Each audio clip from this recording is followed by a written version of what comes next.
mandamiento de guardar dentro de ti, haciendo estar atento tu oído a la sabiduría, si inclinares tu corazón a la prudencia, si clamares a la inteligencia. Entonces, prudencia, sabiduría e inteligencia vienen a ser atributos del Espíritu Santo, como lo menciona allí en Corintios. Son atributos de Dios. A ver, fíjense, lo que Pablo está acá haciendo una relación, está comparando para que entendamos. Hay una analogía. Entonces, lo que pasa en un caso pasa en el otro, porque la analogía es para que entendamos. O sea, dice, lo que pasa en nosotros pasa en Dios. Dice, pero Dios, dice, nos reveló a nosotros por el Espíritu, porque el Espíritu todo lo escudriña, aún lo profundo de Dios. O sea, el Espíritu de Dios, el Espíritu Santo, es el Espíritu de Dios. ¿Qué significa? Es la mente de Dios. Porque cuando habla de espíritu o mente es lo mismo. O sea, acá está traducido en nuestras Biblias con espíritu y le pone mayúscula, pero en el original no está así. Porque, y lo dice Pablo claramente, porque ¿quién de los hombres sabe las cosas del hombre? ¿Quién sabe lo que yo estoy pensando? Dice, sino mi propio espíritu, que está en mí, mi mente. O sea, porque el espíritu y la mente es lo mismo. Cuando Dios dice, te daré un corazón nuevo y un espíritu nuevo, te voy a dar una mente nueva y un corazón nuevo y ahí voy a escribir mi ley. Así tampoco, la analogía es perfecta, así nadie conoció las cosas de Dios, sino qué cosa, la mente de Dios, el Espíritu de Dios. Ahora, ¿cuál es el Espíritu de Dios? El Espíritu de Dios es la mente de Dios, Él es Espíritu, como dice Jesús. Dios es Espíritu y los que adoran el Espíritu de verdad es necesario que lo adoren. Pero, ¿cómo se define Dios a sí mismo? Tenemos que ir al Salmo, porque es muy claro lo que dice el salmista. Salmos 139. O sea, ¿qué es el Espíritu de Dios? Porque un Dios omnipresente y omnipotente, ¿cómo lo podemos comprender? Y dice el salmista, oh Jehová, tú me has examinado y conocido. Tú has conocido mi sentarme y mi levantarme. Has entendido desde lejos mis pensamientos. Has escudriñado mi andar y mi reposo, y todos mis caminos te son conocidos. Pues aún no está la palabra en mi lengua, y aquí, oh Jehová, tú la sabes toda. O sea, está admirado con la unisapiencia de Dios y con la omnipresencia de Dios. Está hablando de Jehová. Detrás y delante me rodeaste. ¿Por qué? Porque estás presente. Y sobre mí pusiste tu mano. Tal conocimiento es demasiado maravilloso para mí. Alto es, no lo puedo comprender. O sea, no puedo entender cómo Dios puede saber lo que voy a decir antes que lo diga y cómo puede saber lo que puede decir todos los hombres antes que todos lo digan y que Él está donde yo estoy y está donde está otro hombre. Entonces, porque cuando se habla del Espíritu de Dios es de la presencia de Dios. ¿A dónde me iré de tu espíritu? ¿A dónde huiré de tu presencia? ¿Por qué? Donde está el Espíritu de Dios es una forma de decir que está Dios, porque Dios es invisible, no lo podemos ver, pero está en espíritu, porque Dios es espíritu. Es la única persona que puede hacer esto. Satanás no puede. Los ángeles son espíritus, pero no pueden, no son omnipresentes, no son omnisapientes. Pueden estar en un lugar, pueden habitar en una persona, pero no en todas. La omnipresencia de Dios es un atributo de Dios. Por eso dice David, ¿a dónde me iré de tu espíritu? ¿A dónde huiré de tu presencia? Por donde está el Espíritu de Dios, ahí está Dios. Si subiere a los cielos, allí estás tú. Y si en el Seol hiciere mi estrado, he aquí, allí tú estás. Esta es la omnipresencia de Dios. Si tomare las alas del alba y habitare en el extremo del mar, aún allí me guiará tu mano y me asirá tu diestra.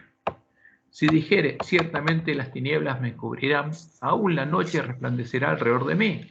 Aún las tinieblas nos cubren de ti, y la noche resplandece como el día. Lo mismo te son las tinieblas que la luz. Porque tú formaste mis entrañas. Tú me hiciste en el vientre de mi madre. Te alabaré porque formidables, maravillosas son tus obras. Estoy maravillado y mi alma lo sabe muy bien.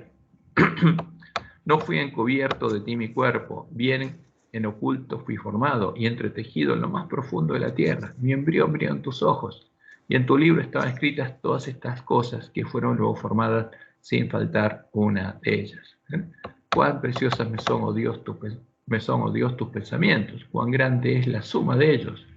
Si los enumero se multiplican más que la arena. Despierto y aún estoy contigo. Entonces lo que quiere decir la presencia del Espíritu de Dios es la presencia de Dios, como Él lo prometió. Porque vamos a Ezequiel 36, cuando Él dijo, a ver, la promesa del nuevo pacto.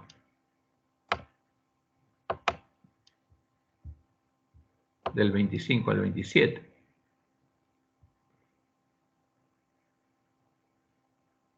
Esparciré sobre vosotros agua limpia y seréis limpiados de todas vuestras inmundicias, de todos vuestros ídolos os limpiaré. Os daré corazón nuevo y pondré espíritu nuevo dentro de vosotros. ¿Qué espíritu nuevo? Una mente nueva. Porque voy a escribir mi ley en la mente de ustedes y en el corazón de ustedes. Y quitaré de vosotros el corazón de piedra y os daré un corazón de carne. Entonces, un espíritu nuevo, una mente nueva y un corazón nuevo es la promesa del nuevo pacto. Este es el nuevo hombre. Y pondré dentro de vosotros mi espíritu, mi presencia, y yo voy a estar ahí. Y haré, y dice, y yo haré. Ahora, no dice, y el espíritu hará. Yo haré que andéis en mis estatutos y guardéis mis preceptos y los pongáis por obra. Porque yo voy a estar ahí, yo voy a hacer. Esa es la promesa. Yo voy a guiarlos a andar en mis caminos, para que guarden mis estatutos y mis preceptos y los pongan por obra. Yo voy a hacer, como dice Pablo, porque Dios es el que en vosotros produce tanto el querer como el hacer por su buena voluntad. El Espíritu de Dios no es otra persona, es Dios mismo, presente en nosotros, porque Él prometió poner su Espíritu, su presencia en nosotros y el hacer, justamente lo que prometió. Por eso Jesús es claro, cuando ponemos línea sobre línea las palabras del Evangelio, del Antiguo Testamento, del anuncio, y lo que Jesús anunció, Juan 15:1, yo soy la vid verdadera y mi Padre es el labrador. O sea, ¿quién nos va a perfeccionar? Dios. ¿Quién va a hacer que andemos su camino? Dios. Todo pámpano que en mí no lleva fruto lo quitará, y todo aquel que lleva fruto lo limpiará para que lleve más fruto. Ahora, ¿cuál es el Espíritu Santo de la promesa? Es la presencia de Dios en espíritu y la presencia de su Cordero. Por eso cuando vemos en Apocalipsis 5 al Cordero glorificado, que tiene 7 cuernos y 7 ojos, que son los 7 Espíritus de Dios enviados por toda la tierra, porque ahora el Cordero de Dios está donde está el Espíritu de Dios. Donde está su Padre, está Él también, porque es un Cordero, un hombre omnipresente, porque es el único mediador entre Dios y los hombres, y Dios pondría su Espíritu en nosotros, y pondría su trono en el templo que le edificaría el Mesías, y el Mesías sentaría a su lado. Por eso Cristo tiene que estar donde, en nosotros. Cuando se cumple la promesa del Evangelio, y Dios viene a morar a nosotros, y pone su trono en nosotros, a su lado tiene que estar ¿quién? Jesús, porque el Espíritu que intercede en nosotros con gemidos indecibles es Jesús, es Cristo, ¿no? Como dice Pablo en Romanos 8. Ese es el Evangelio, porque el verdadero Evangelio dice que nosotros somos el templo de Jehová, el nuevo pacto, que edifica el Mesías, y Dios pone su trono ahí, y hay sacerdote a su lado, y consejo de paz hay entre ambos. ¿Dónde? En nosotros. Esa es la promesa. Porque el verdadero templo de Jehová era el pueblo de la iglesia primitiva. Y nosotros tenemos que volver a ser parte del templo de Jehová. Y los 144.000 sellados van a ser las columnas en el templo de Jehová. Y van a tener el nombre de Dios escrito en la frente, porque Dios va a completar la obra en ellos. Y vamos a ir con Jesús a predicar el fuerte pregón del mensaje del tercer ángel, a predicar el evangelio del reino por testimonio, como dijo Jesús. En esto conocerán todos que sois mis discípulos. Tienen que verlo, y eso se va a ver durante el fuerte pregón. Y eso se tiene que empezar a ver en nosotros ahora. Esa es la promesa de Dios. Cristian, pero sí tiene relación con lo que dice el proverbio acerca de la sabiduría. El Espíritu Santo de Jehová tiene relación con esos atributos que menciona ahí en Proverbios, por ejemplo, el versículo 6, porque Jehová da la sabiduría y de su boca viene el conocimiento y la inteligencia. Claro. Él provee de sana sabiduría a los rectos, es escudo de los que caminan rectamente, es el que guarda las tareas del juicio. Es que Jehová y el Espíritu de Jehová son la misma persona. Como dijo Jesús, Dios es Espíritu. Y lo tenemos que adorar en espíritu y en verdad. O sea, tenemos que ser parte de su templo. Porque el Espíritu es Jehová el Señor, y Jehová el Señor son la misma persona, por Dios es espíritu. No es otra persona. Y por supuesto, la inteligencia de Dios, la sabiduría de Dios, es la sabiduría del Espíritu de Dios, de la mente de Dios. Cristian, una cosita. O sea, si bien dijimos al principio que lo que está consignado en Proverbios capítulo 12, que la sabiduría no corresponde a Cristo como hijo, como Dios hijo. Como otra Pero, persona, no es otra persona, es Dios mismo, es la sabiduría de Dios. pero sí, entonces sí corresponde al Espíritu Santo de Jehová. Porque el Espíritu de Jehová el Señor es la mente de Jehová, es Jehová el Señor, y donde está el Espíritu de Jehová el Señor está Jehová. Y claro que sí, porque esas características son el Espíritu de Jehová, y Jehová es lo mismo. O sea, nuestra mente es otra persona de nosotros, como dice Pablo, no, somos No. nosotros. Gracias, hermano Cristian. Cristian, me surge una pregunta a partir de esas posiciones con respecto a cuando Jesús en algún momento dijo, les conviene que yo me vaya, porque si yo no me voy, el Consolador no vendría. ¿De qué manera? O sea, entendiendo que Jehová se manifiesta a través, para habitar entre los hombres tuvo que humanarse a través de Cristo. ¿Cómo nos ha sido dado el Espíritu Santo de la promesa? Es decir, dice Jesús, conviene que yo me vaya para que venga el Consolador. Se proveyó Jehová, Dios, de otra forma para manifestar su Espíritu en medio de nosotros. Lo que Jesús está diciendo, vamos a leer Juan 14, dice, Jesús le dice, no se turbe vuestro corazón, creéis en Dios, creed también en mí. En la casa de mi Padre muchas moradas hay, si así no fuera, yo os lo hubiera dicho. Voy pues a preparar lugar para vosotros, y si me fuere y os prepararé lugar, vendré otra vez, y os tomaré a mí mismo, para que donde yo estoy, vosotros también estéis. Y acá, como el Papa lo predicó en su sermón, no está predicando la segunda venida. Acá está predicando de Pentecostés. Porque eso dijo, yo estoy con vosotros todos los días hasta el fin del mundo. Entonces, donde yo estoy, ustedes también van a estar, porque yo voy a estar morando en ustedes. Ahora, ¿y sabéis a dónde voy y sabéis el camino? Le dice. Le dijo Tomás, Señor, no sabemos a dónde vas. ¿Cómo pues podemos saber el camino? ¿Cómo podemos llegar a estar donde vos vas a estar? Le dice. Jesús le dijo, yo soy el camino y la verdad y la vida. Nadie viene al Padre sino por mí. Si me conocieseis, también a mi Padre conoceríais. Y le dice, y de ahora le conocéis y la habéis visto. ¿Por qué? ¿Qué les dice? Yo soy Jehová. Porque eso es lo que dice el Evangelio. Felipe le dijo, Señor, muéstranos al Padre y nos basta. Y Jesús, ¿qué le dice? ¿Tanto tiempo hace que estoy con vosotros y no me has conocido, Felipe? ¿Quién soy yo? El Mesías es la promesa, Jehová hecho hombre. El Dios fuerte, el Padre eterno, el que me ha visto a mí, ha visto al Padre. Y Felipe le dijo, Dios mío, Señor. Después se lo dijo, ¿cómo pues dices tú, muéstranos al Padre? Y Felipe no entendía nada porque no habían entendido, hasta Jesús les explicó y le abrió el entendimiento, no entendía las Escrituras.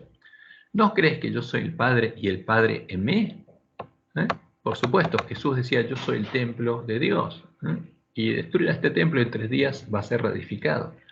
Las palabras que yo os hablo, no las hablo por mi propia cuenta, sino que el Padre que mora en mí, Él hace las obras. Para cuando Jesús hacía milagros, ¿quién los hacía? Dios los hacía, el que moraba en Él, como le iba a hacer en los discípulos cuando morara en ellos. Creedme que yo soy el Padre y el Padre en mí. De otra manera, creedme por las mismas obras.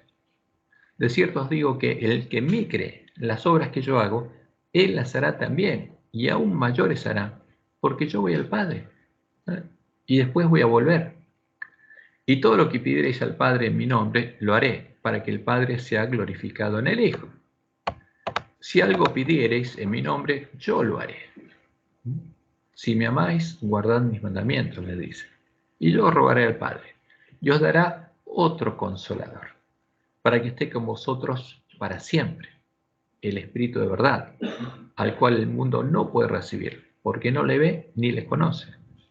Pero vosotros le conocéis, porque mora con vosotros y estará en vosotros. ¿Dónde va a estar? Porque no habían recibido el Espíritu Santo de las promesas, pero moraba con ellos, pero después estaría en ellos, porque ellos serían el templo del Espíritu Santo de la promesa. ¿Y qué le dice Jesús? No os dejaré huérfanos, vendré a vosotros. O sea, me voy, pero voy a venir, les dice. ¿A dónde? A ustedes. Voy a estar en ustedes. Todavía un poco, y el mundo no me verá más, pero vosotros me veréis. Porque yo vivo, vosotros también viviréis. Voy a morir, voy a resucitar, y les voy a dar vida.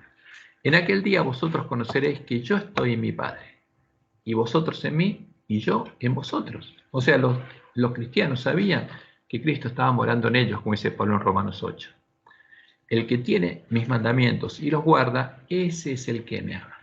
Y el que me ama será amado por mi Padre, y yo le amaré y me manifestaré a él. Y ahora Judas, no el Iscariote, le dice, Señor, ¿cómo es que te manifestarás a nosotros y no al mundo? Respondió Jesús y le dijo, el que me ama, mi palabra guardará, y mi Padre le amará, y vendremos a él y haremos morada con él. Entonces está hablando del Espíritu Santo de la promesa. ¿Quién vendría a morar en nosotros? Su Padre y él. Vendremos a él y haremos morada con él. ¿Cómo? Si Jesús era un hombre, ¿cómo iba a morar? No podía. Dios sí, Dios es Espíritu. Ahora, ¿qué tenía que pasar con Jesús? Tenía que ser glorificado para poder venir a morar en nosotros.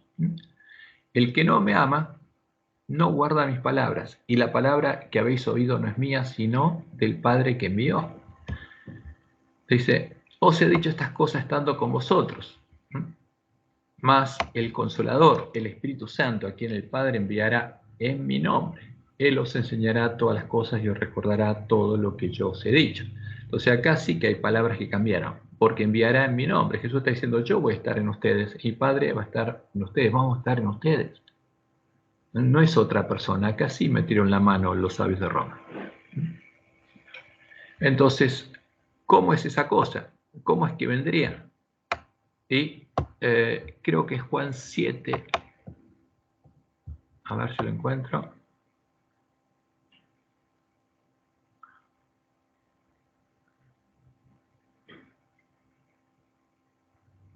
...37... En el último gran día de la fiesta, Jesús se puso en pie y alzó la voz diciendo, si alguno tiene sed, venga a mí y beba. El que cree en mí, como dice la Escritura, de su interior correrán ríos de agua viva. ¿Esto dijo de quién?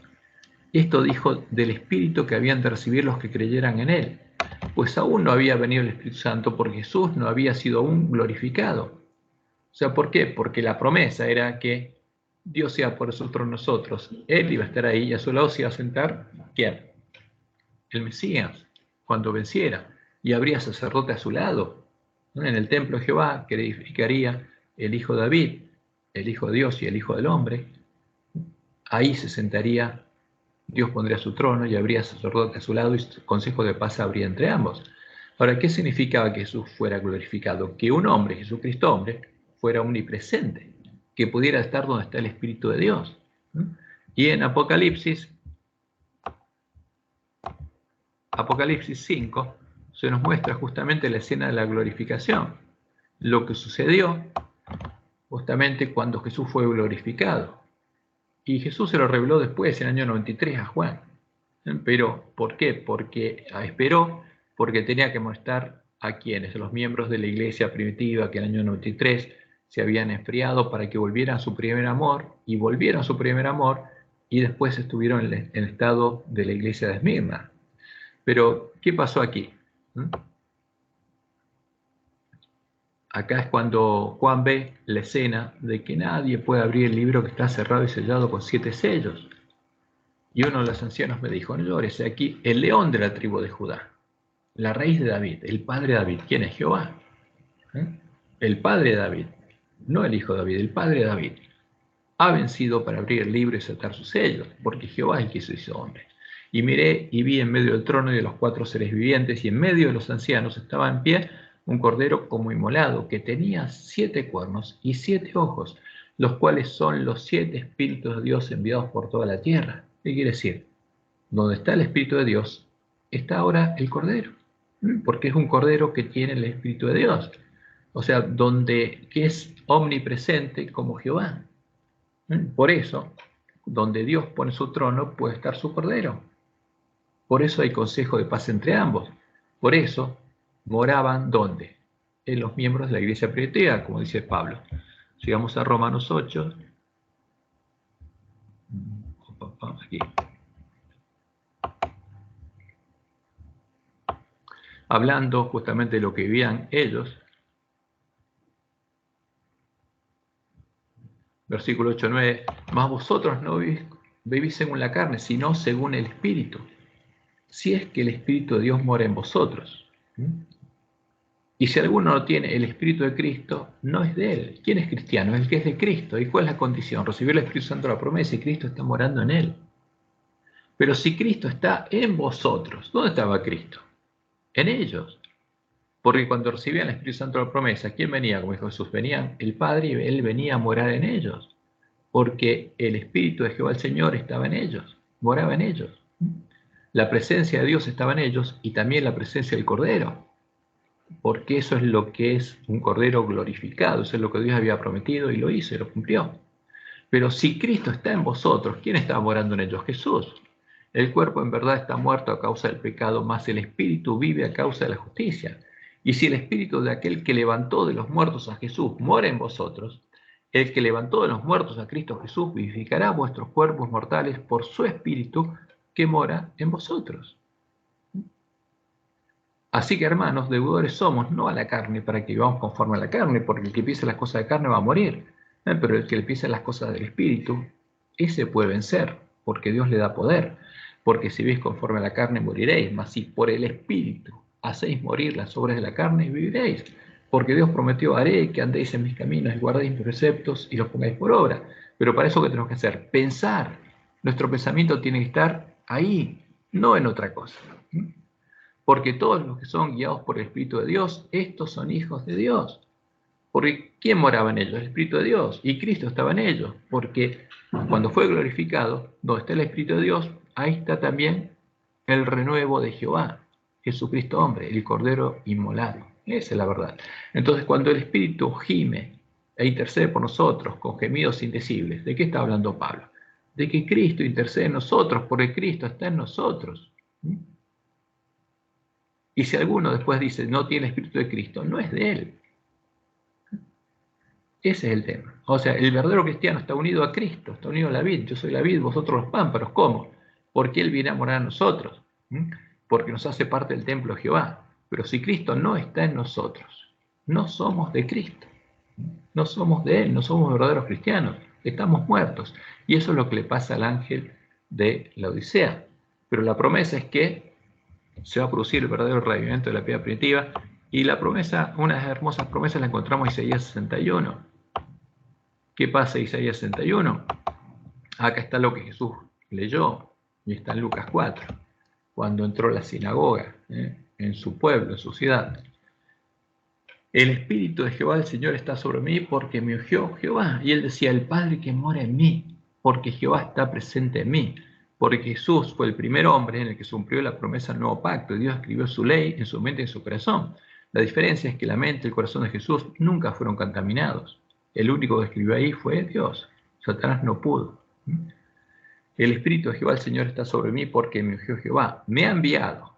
Soy el enviado de Jehová. Soy el mensajero de Jehová. Soy el ángel de Jehová. ¿A qué me envió? A predicar buenas nuevas a los abatidos, a aventar a los quebrantados de corazón, a publicar libertad a los cautivos y a los presos apertura de la cárcel. Todos estaban presos en el atrio, en el reino del príncipe de este mundo. Pero cuando Él muriera, nos libertaría, nos redimiría y podríamos salir de donde estamos presos para entrar al templo de Dios, a proclamar el año de la buena voluntad de Jehová. Y ahí paró. ¿Por qué? Porque la primera Pascua, cuando muriera el Cordero de Dios, Dios pintaría la puerta y el dintel de su casa, los postes y el dintel de la puerta de su casa con sangre del Cordero, y prepararía la cena de Pascua para que sus hijos pudieran entrar, y eso sucedió en Pentecostés. Y es el año de la buena voluntad de Jehová, cuando la puerta está abierta, antes que se cierre. Y se va a cerrar al final del tiempo de gracia, cuando llegue el fin. Entonces Jesús predicó ¿qué cosa? Yo los voy a redimir. Van a poder salir, no van a ser más cautivos, van a ser libres, van a poder salir y entrar al reino de Dios, porque es el año de la buena voluntad de Jehová. Y paró ahí. Ahora, pero esta obra, la profecía no terminó, porque tiene que ser completada. Porque hay que predicar lo mismo en la última generación, porque está por llegar el día de la venganza del Dios nuestro. O sea, antes que llegue el día de Jehová. Primero hay que predicarlo en medio del pueblo adventista y después, durante el día de Jehová, a todo el mundo, antes que llegue el día de la venganza, antes que llegue el fin. Y se cierre, termine el año de la buena voluntad de Jehová y se cierre la puerta abierta. Eso vino a predicar Jesús. Libertad. Y después nosotros tendríamos que empezar a hacer lo mismo. Entonces, ¿qué tenemos que decir? Como Jesús, el Espíritu de Jehová, el Señor está sobre mí porque me ungió Jehová. Como Jesús era el ungido, los miembros de la iglesia primitiva eran ungidos por el Espíritu de Dios. Y los 144.000 van a predicar lo mismo. Los sellados del pueblo adventista van a ser ungidos por Jehová, porque Dios va a poner su Espíritu en nosotros. El Espíritu de Jehová, el Señor está sobre mí, porque me ungió Jehová. Y la misma obra de Jesús. Y tenemos que anunciar el año de la buena voluntad de Jehová. Eso es lo que predica el primer ángel. Pero además está por llegar el día del juicio de Dios y se va a cerrar la puerta. Y el día de la venganza del Dios nuestro. A consolar a todos los enlutados. Y esta es la obra ya no de Jesús, porque él terminó ahí, es la obra nuestra. A ordenar que a los afligidos de Sión, a los que se angustian y lloren al ver lo que pasa en la iglesia, se les dé gloria en lugar de ceniza, óleo de gozo en lugar de luto, manto de alegría en lugar de espíritu angustiado, y serán llamados, esta es la promesa de Jehová, árboles de justicia, como dijo Jesús, todo árbol que no da buen fruto va a ser cortado, pero los que están ungidos por Dios, donde Dios está morando y los transforma en imagen de Jesús, serán llamados árboles de justicia. ¿Y quiénes son? Los que tienen hambre y sed de justicia, que quieren ser justos como Dios es justo, como Jesús fue justo. Y serán llamados árboles de justicia, que tienen frutos de justicia, plantío de Jehová para gloria suya. Y acá está la promesa. El pueblo adventista va a cumplir la misión que Dios le dio. Reedificarán las ruinas antiguas. ¿Por qué? Porque primero recuperaron el conocimiento de la verdad y después los lugares asolados serán reedificados y ellos serán hechos columnas en el templo de Jehová. Reedificarán las ruinas antiguas y levantarán los asolamientos primeros y restaurarán las ciudades arruinadas, los escombros de muchas generaciones. Y después viene el tiempo del fuerte pregón, porque va a haber otros obreros, los obreros de la hora undécima, que son extranjeros, y extranjeros apacentarán vuestras ovejas, los obreros de la hora undécima, y los extraños serán vuestros labradores y vuestros viñadores, porque los 144.000 son columnas en templo de Dios, como dice Zacarías, son capitanes en Judá, van a ser los capitanes, los líderes de ese pueblo, van a ser los que van a enseñar la justicia a la multitud, pero extranjeros, los obreros de la hora undécima se van a subir a ellos y van a hacer la misma obra. Y vosotros seréis llamados sacerdotes de Jehová, ministros de nuestro Dios seréis llamados, comeréis la riqueza de las naciones, porque toda la gran multitud que salga de las naciones, todos los que tienen hambre y sed de justicia se van a unir a ellos, y con su gloria seréis sublimes, porque sobre ellos también se va a ver la gloria de Jehová. Esta es la promesa de Dios. Y esto es lo que va a pasar con el pueblo de Dios. El Espíritu de Jehová está sobre mí porque me ungió. Jehová, van a decir. ¿Por qué? Porque lo que pasó con Jesús tiene que pasar con nosotros, porque es el primogénito entre muchos hermanos. Y tenemos que conocer que el Espíritu Santo de la promesa es quién es, la presencia de Jehová y la presencia de su renuevo. Porque Jesús es el sacerdote, como Dios le anunció a David, y él lo escribió en el Salmo 110, tú eres sacerdote para siempre según el orden de Melquisedec. Sacerdotes mientras está abierta la puerta durante el año de la buena voluntad de Jehová. Y después además hace la obra del sumo sacerdote en el día de la expiación. Esa es la promesa de Dios para nosotros. Hermano, sí. Una inquietud. Elena de White habló del Espíritu Santo como una tercera persona, o sea, escribió en ese sentido. Elena, digamos, tenía, como Dios le dijo, arrastraba como los hermanos los errores de los paganos y los papistas. Entonces, no podía diferenciar la verdad del error, como no podía darse cuenta de los errores que cometieron nuestros hermanos cuando interpretaron las primeras visiones y después no podía darse cuenta de los errores que ellos tenían. Porque no se dio cuenta de los errores que hay. Por ejemplo, el que escribió los primeros capítulos de Historia de la Redención fue Jaime Huey. Y ahí copió cosas que había leído de un escritor inglés, John Milton.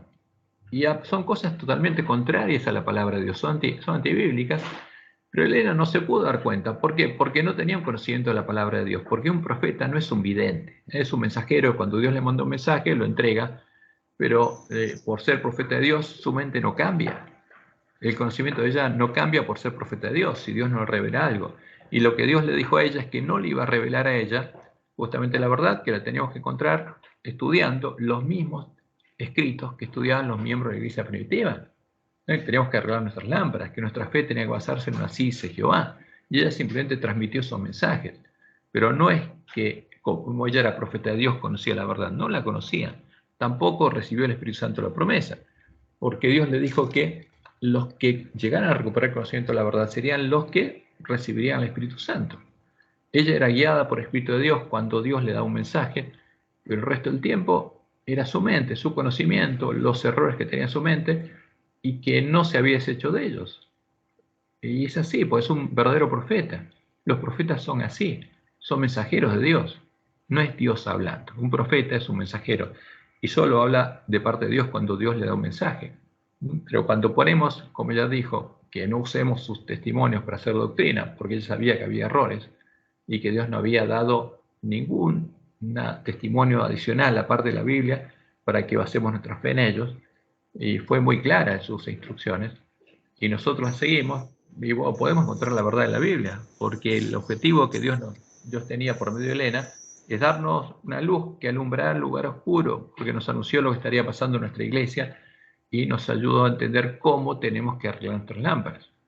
Pero si empezamos a analizar lo que ella creía y lo ponemos a la luz de la palabra de Dios, y vamos a ver muchos errores. Además que, como hicieron con la Biblia, los lobos vestidos de ovejas cambiaron algunas palabras de Jehová y las siguen cambiando. Uno puede ver, por ejemplo, en primeros escritos, porque uno tiene una versión vieja, lo que es, y lo que publican ahora, están haciendo lo mismo que los lobos con nuestras Biblias. Están cambiando las palabras de la Biblia. Están corrompiendo los testimonios de la Jehová. Pero bueno, pero podemos conseguir los libros viejos y ahí encontramos justamente lo que realmente Dios nos quiso decir. Pero lo importante es que arreglemos nuestras lámparas, porque, como dice Pablo, la fe viene por el oír y el oír por la palabra de Dios. Y tengamos en cuenta las visiones y los sueños que Dios le dio a Nahual, porque por medio de ellos nos amonesta, nos muestra lo que está pasando y nos dio instrucciones de lo que tenemos que hacer para recuperar el conocimiento de la verdad y saber lo que va a pasar con nuestra iglesia, porque eso es lo que estamos tratando de estudiar al estudiar las visiones que Dios le dio a Nahual. O sea, lo que Dios nos reveló para nuestro conocimiento, para nuestro bien, sobre lo que pasaría. Y pasaría en su iglesia, no nos dice lo que pasaría en Babilonia, lo estaría pasando en la iglesia adventista, porque en nuestra iglesia crecerían juntos el trigo y la cizaña, y Dios quiere que ninguno de nosotros se pierda. Hermano Cristian, Sí. No alcanzo a entender que una profeta que fue instrumento del Espíritu de Dios, como fueron iluminados los demás profetas del Antiguo Testamento y aún del Nuevo, porque también hubo profetas,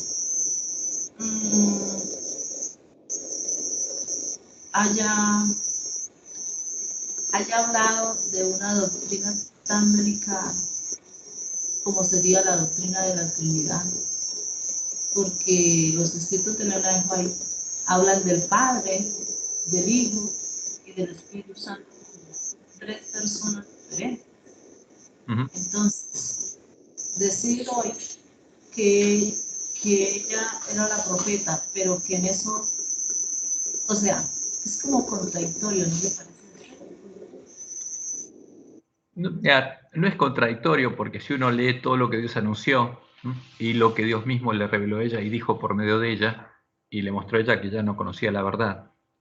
Y por ejemplo, el señor Guillermo Miller nos mostró que los primeros adventistas, los pioneros, ¿no?, especialmente quiénes, porque ¿qué nos quedó? Lo quedó escrito especialmente en los escritos de Ellen White, donde participaron Urias Smith, Andrews, Jaime White, y nos dijo que ellos introducirían y estarían en nuestras mentes, ¿qué cosas? Joyas y monedas falsas, que él tendría que barrer, y que después vendrían los lobos vestidos de oveja y traerían suciedad y basura, que él también tendría que barrer. Nos está diciendo que lo único que tiene que dar en nuestras mentes son las joyas de la Biblia. Y uno, si hace lo que Dios nos dijo por medio de la Juárez, la ley del testimonio, se da cuenta que lo que está escrito y nos muestran nuestros teólogos en los testimonios de la Juárez y lo usan para hacer doctrina, son falsos, porque es contrario a la palabra de Dios. Lo mismo que hacemos cuando ponemos los textos del Nuevo Testamento a la luz de una así dice Jehová, y nos muestra que justamente al que escribió eso no le había amanecido, que el que escribió eso no conocía la verdad, que eran los sabios de Roma que querían torcer las palabras de la Biblia. Lo mismo pasa con los testimonios de la Juárez. Cuando los ponemos a la luz de la palabra de Dios, si son contrarios, ¿qué quiere decir? Que al que lo escribió no le había amanecido. Algunos fueron escritos por Jaime White, otros por Elena White, pero a Elena no podemos decir que le había amanecido. Dios le dijo que ella no comprendería la verdad, que la comprenderían los que esperaran pacientemente. Y no la comprendió. Y el pueblo adventista, cuando Dios le mandó los mensajes que le mandó por medio de Wagner y Jones, y le dijo a Elena White que ese era un mensaje que le enviaba, fue rechazado por el pueblo adventista. Y ella, a partir de eso, aumentó su conocimiento. Por ella misma dice que escuchaba embelesada esos mensajes porque le abrían la mente, entendía cosas nuevas. Pero Dios no lo mandó por medio de ella. Wagner y yo estudiaron la Biblia. Entonces, lo que Dios nos dice es que tenemos que volver a tener la fe de la iglesia primitiva y tenemos que arreglar nuestras lámparas. No podemos tener una fe distinta de la iglesia primitiva. No, nuestra fe no puede ser distinta de una así dice Jehová, como dice Elena en el conflicto de los siglos, cuando dice que nuestra única salvaguardia es esa. Tenemos que confiar en un categórico así dice Jehová. Entonces, cuando Dios dice categóricamente algo, cuando habla de sí mismo y lo define, eso ya no es un misterio, es lo que Él reveló. Y ella, por ejemplo, el misterio de curación dice que nosotros, respecto a Dios, tenemos que conocer lo que Dios dice de sí mismo en su palabra, tenemos que llegar a conocerlo, porque de eso depende nuestra salvación, todo depende de eso, del conocimiento de Dios, y tenemos que conocer lo que Dios dice de sí mismo en su palabra. Ahora, no dice, usen mis testimonios y crean lo que yo creo, no, ella sabía que ya no había llegado a conocer la verdad, porque un profeta es un mensajero, como un cartero.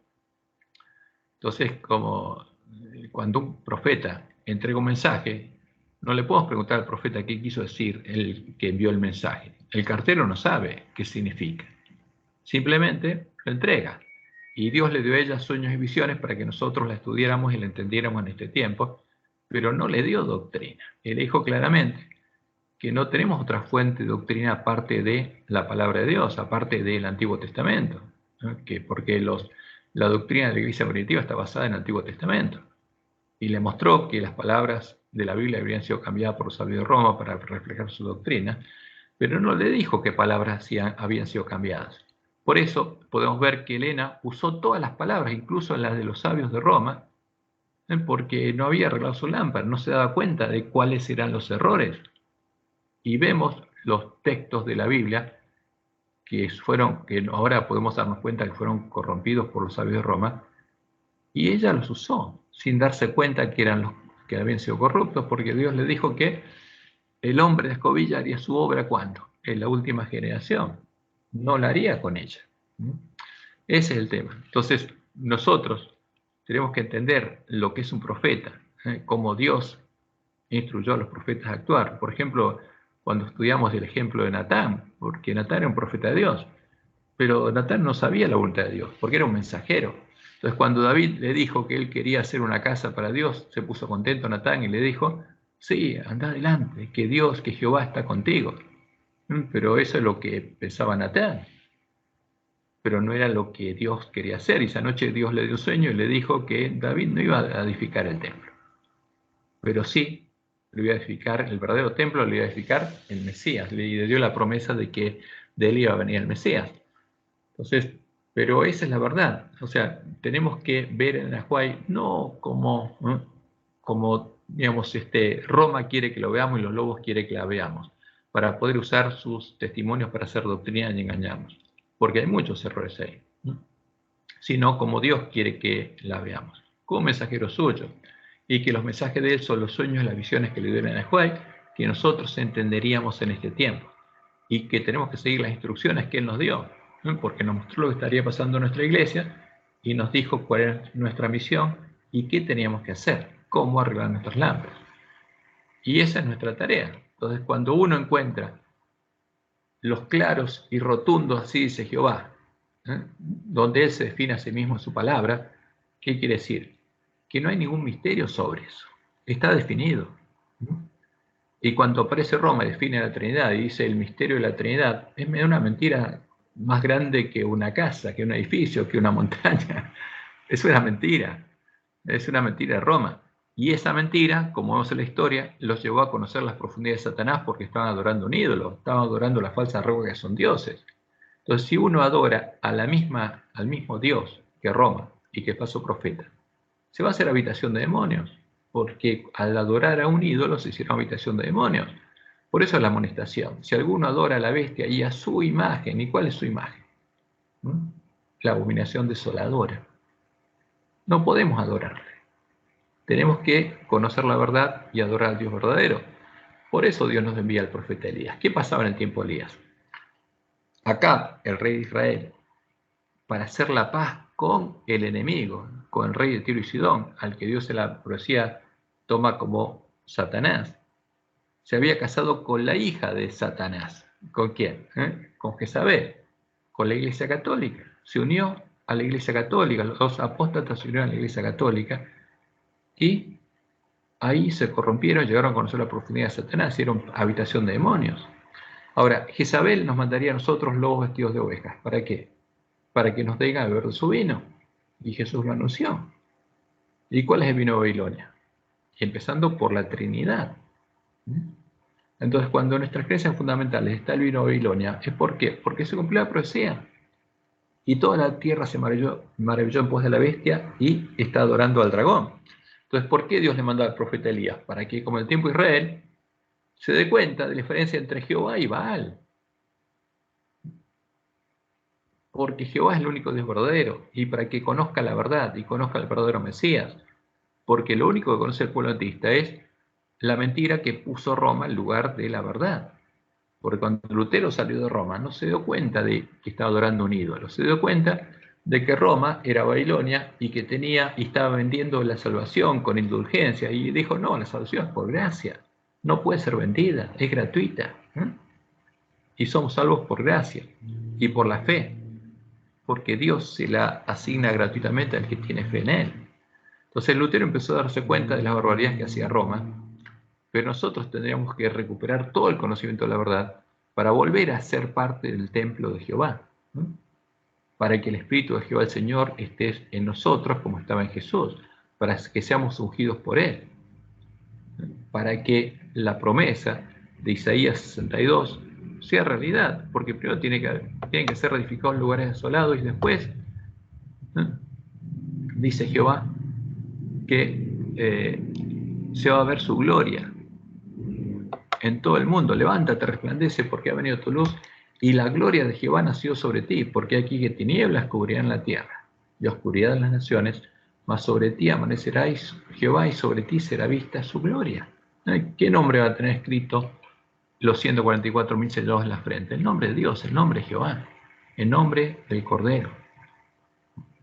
Entonces, esa es la promesa. No hay otro Dios aparte de Jehová. Sí. Entonces, según eso, con la imagen de la bestia, ocurrió lo mismo que con la doctrina de la Trinidad respecto al conocimiento que recibió la hermana Elena. a Elena lo que Dios le dijo, porque ella venía de una iglesia metodista, era trinitaria, creía en la Trinidad. Ahora después se encontró con Jaime Huay, que era arriano, y creía que había una deidad de 2 personas. Y eso quedó reflejado en los escritos que escribió Jaime Huay, porque los primeros testimonios de Elena, toda la primera parte, mientras vivió Jaime Huay, él escribía. Entonces, porque Elena recibía las misiones y él escribía y le agregaba lo que él pensaba e interpretaba. Por eso se metieron joyas y monedas falsas en los escritos de Elena de White. Y cuando uno toma esos escritos, los compara a la ley y al testimonio, se da cuenta que hay cosas falsas, porque no son verdaderas. Entonces, otro día podemos empezar a leer, una vez lo hicimos, a leer Historia de la Redención. Y algunos lo comparan directamente con lo que escribió John Milton. Y se dan cuenta que es prácticamente lo mismo, los mismos diálogos, los mismos conceptos, que son antibíblicos, totalmente contrarios a la Biblia, donde ahí aparece que después de que el hombre cayó, el Dios Hijo se ofreció para ser el redentor del hombre caído, cuando el plan de redención está hecho desde antes de la fundación del mundo. Y Jehová dice que no hay otro Dios, no conoce a ninguno, con él no hay dioses. Es totalmente antibíblico, por eso está escrito ahí. Y muchos pastores lo predican en los púlpitos. Y que él... Sí. Perdón, es que los escritos de la señora White interpretan a la imagen de la bestia como los Estados Unidos. ¿También se equivocó Elena de White en esa interpretación profética? No, para nada, porque hay varias, en el Apocalipsis hay varias imágenes. O sea, ¿por qué?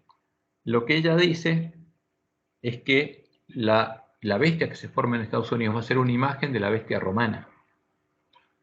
Y que nosotros, viendo lo que pasó en la historia de la bestia romana, podemos saber lo que va a pasar acá, pues se va a repetir la historia.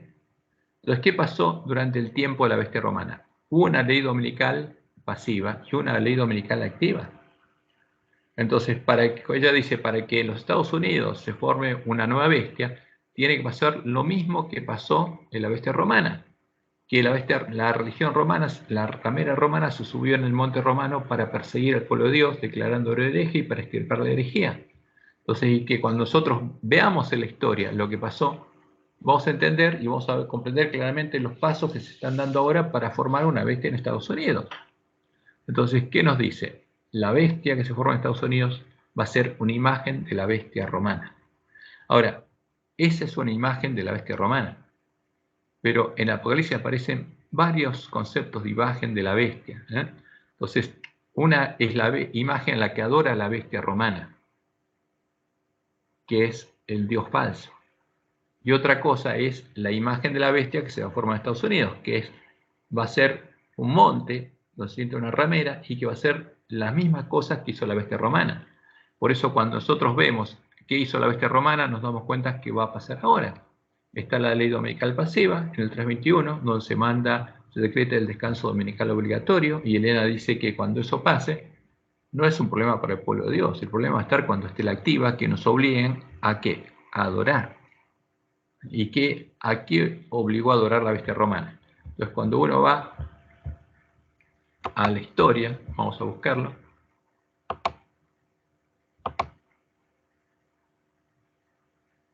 y ponemos el edicto de Tesalónica,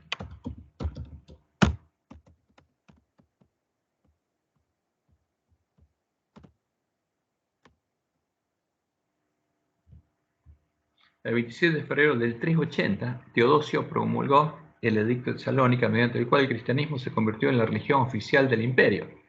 Pero ¿a qué llaman cristianismo? A la adoración de la Trinidad. ¿Por qué? Porque justamente ese edicto, que vamos a verlo, lo que hace no es perseguir a los paganos, sino a los cristianos. Aquí está.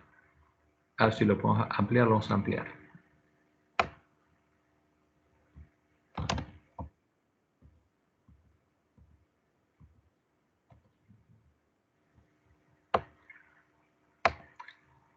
Fíjense, ¿por qué se arma una bestia? Porque la ramera romana la iglesia, entre comillas, cristiana, católica, se sienta sobre el monte y que dice, queremos que todos los pueblos que son gobernados por la administración de nuestra clemencia profesen la religión. Entonces, ¿qué es? Es la obligación de tener una religión.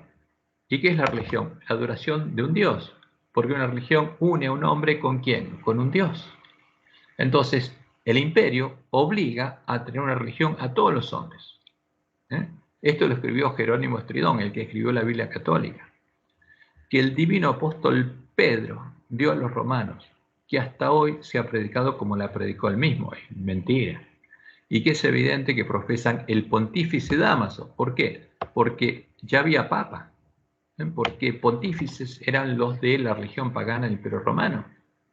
Y el sumo pontífice era el emperador, era la cabeza de Jezabel, era el líder religioso de la religión pagana del Imperio Romano. Ahora, él le dio el trono de sumo pontífice al obispo de Roma, entonces, ahora el pontífice Dámaso es el papa Dámaso. Entonces, ¿cuál es la religión del papa Dámaso? Que adora a Satanás. Y es clara. Y el obispo de Alejandría, Pedro, hombre de santidad apostólica, escribió Jerónimo Estridón. Esto es, según la doctrina apostólica y la doctrina evangélica, creemos, entonces, ¿en qué? En la divinidad única del Padre, del Hijo y del Espíritu Santo, bajo el concepto de igual majestad y de la piadosa Trinidad. O sea, ¿qué dice la bestia romana? Creemos en la Trinidad y obligamos a todos los hombres a creer en la Trinidad, porque esa es la imagen en la que adoraba la bestia romana, y empieza a asesinar a los que no creen en la Trinidad. Pero el pueblo conocía a su Dios, no la adoró. Ordenamos que tengan nombre de cristianos católicos, se le pone una marca, un nombre, el nombre de cristianos católicos. ¿A quiénes? A los que adoren la Trinidad, a las que sigan esta norma. Mientras que a los demás, ¿a quién? A los cristianos, a los que no adoren la Trinidad. No está hablando de los paganos, esto es para perseguir a los cristianos. Los juzgamos dementes y locos.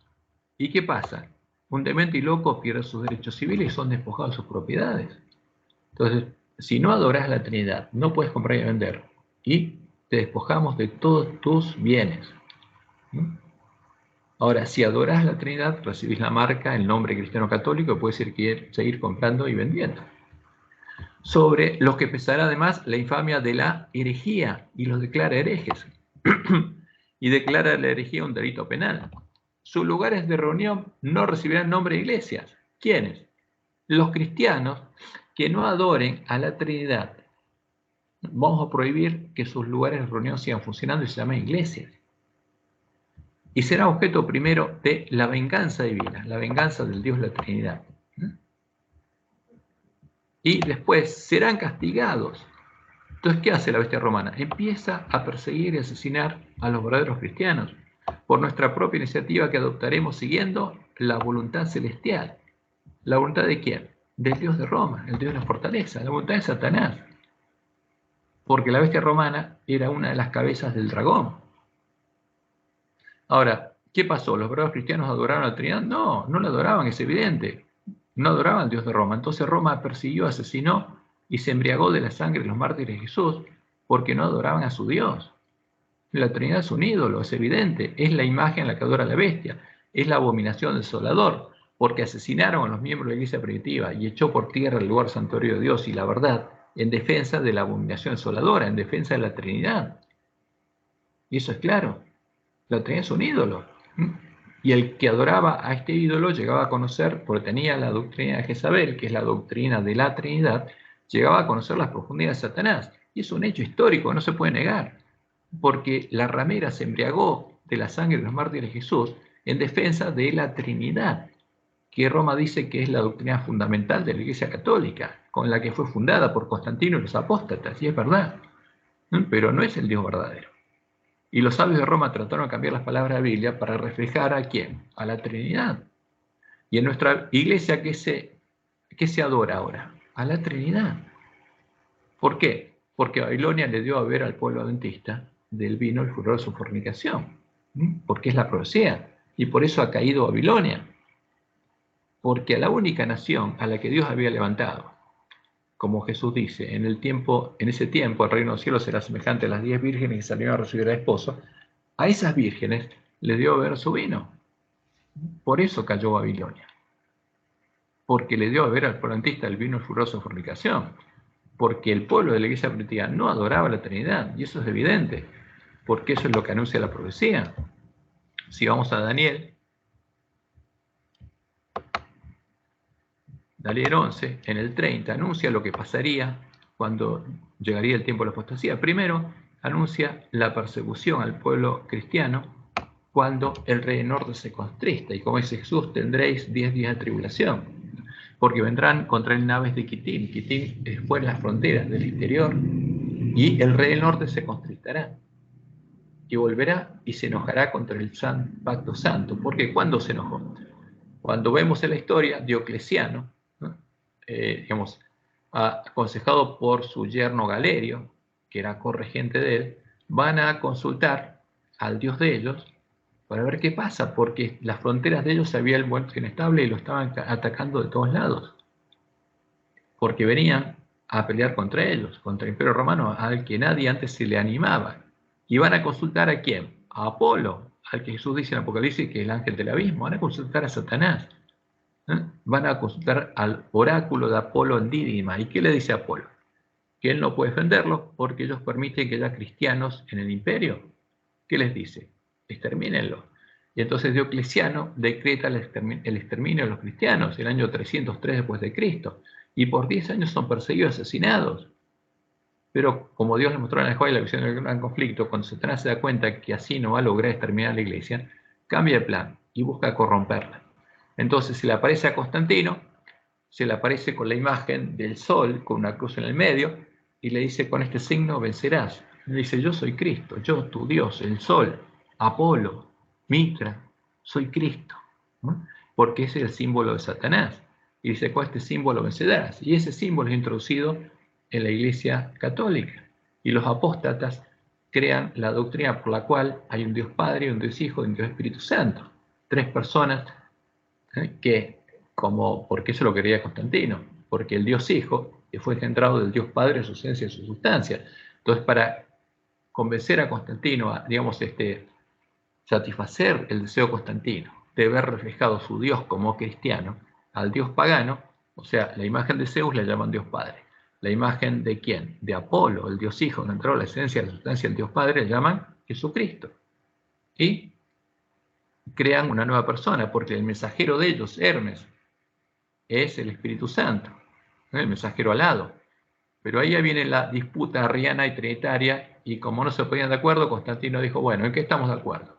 El Dios Padre lo definimos así, perfecto. El Dios Hijo así, el Espíritu Santo no se pone de acuerdo, bueno, no importa. ¿Creen el Espíritu Santo los dos? Sí. No importa cómo lo definen. Y chao. Y ahí salió el credo de Nicea. Y arrianos y trinitarios estaban unidos en la Iglesia Católica. Y Constantino repartió las iglesias del imperio entre obispos arrianos y obispos trinitarios. Apóstatas arrianos y apóstatas trinitarios. Y por de ahí salieron las 3 tribus bárbaras arrianas, porque estaban en Constantinopla, como era el ejército del Imperio Romano, y el obispo de Constantinopla, que era arriano, les enseñó el arrianismo. Ahora, ¿y qué pasa? Y dice la profecía, y se levantarán de su parte tropas. ¿Qué tropas? El rey del norte levanta tropas, o sea, un ejército distinto. Y esas tropas es la Iglesia Universal o Católica del Imperio Romano. Porque estas profanaría el santuario y las fortalezas, crea una religión. Estas tropas es la Iglesia Católica. Y quitarán el continuo, la obra de Cristo. La palabra sacrificio la agregaron los lobos, y pondrán la abominación desoladora al ídolo del desolador. ¿Y cómo la formaría? Con lisonjas seducirá a los violadores del pacto. O sea, los apóstatas se unen a Constantino, son parte de estas tropas de la Iglesia Católica, son los que hacen la obra de Balaam, como dice Jesús. Mas el pueblo conoce a su Dios, se esforzará y actuará. Entonces, ¿qué pasa con el pueblo que conoce a su Dios? No apostata, no es violador del pacto. Y los sabios del pueblo instruirán mucho, siguen predicando la verdad. Y por eso Jezabel los persigue para asesinarlos, porque quiere tener, ¿qué cosa? El dominio de todos los cristianos. Y por algunos días caerán a espada y a fuego, en cautividad y despojo. ¿Quién los asesina? Jezabel, con el poder del Imperio Romano, como está el edicto de Salónica. ¿Por qué? Porque no adoran a la abominación desoladora, no adoran al Dios la Trinidad. Y en su caída serán ayudados de pequeño socorro. y muchos se juntarán ellos con lisonjas. También algunos de los sabios caerán para ser depurados, limpiados y emblanquecidos hasta el tiempo determinado, porque aún para esto hay plazo. ¿Por qué? Porque Dios sostendría su iglesia en el desierto por 1260 años, hasta el fin del siglo XIII. Y el rey hará su voluntad y se ensoberbecerá y se engrandecerá sobre todo Dios, y contra el Dios de los dioses hablará maravillas, y prosperará hasta que sea consumada la ira, porque lo determinado se cumplirá. ¿Cuándo terminó el tiempo de la ira? 1798. Y Dios había anunciado que justamente este rey, como cuerno pequeño, la bestia romana, el rey del norte, porque después el rey del norte es el Papa, prosperará hasta 1798. Ahora, ¿pero a quién adora Roma? Y es clara la palabra de Dios. Es un apóstata del Dios de sus padres, de Jehová, no hará caso. No adora al Dios de Israel. La Trinidad no es el Dios de Israel, ni del amor de las mujeres, se hace célibe, ni respetará a Dios alguno, porque sobre todo se engrandecerá, mas honrará en su lugar, en lugar del Dios de sus padres, al Dios de la fortaleza. ¿Cuál es el Dios de la fortaleza? Al Dios de la bestia romana, al dragón adora, a Satanás. Dios que sus padres no conocieron, lo honrará con oro y plata, con piedras preciosas y con cosas de gran precio.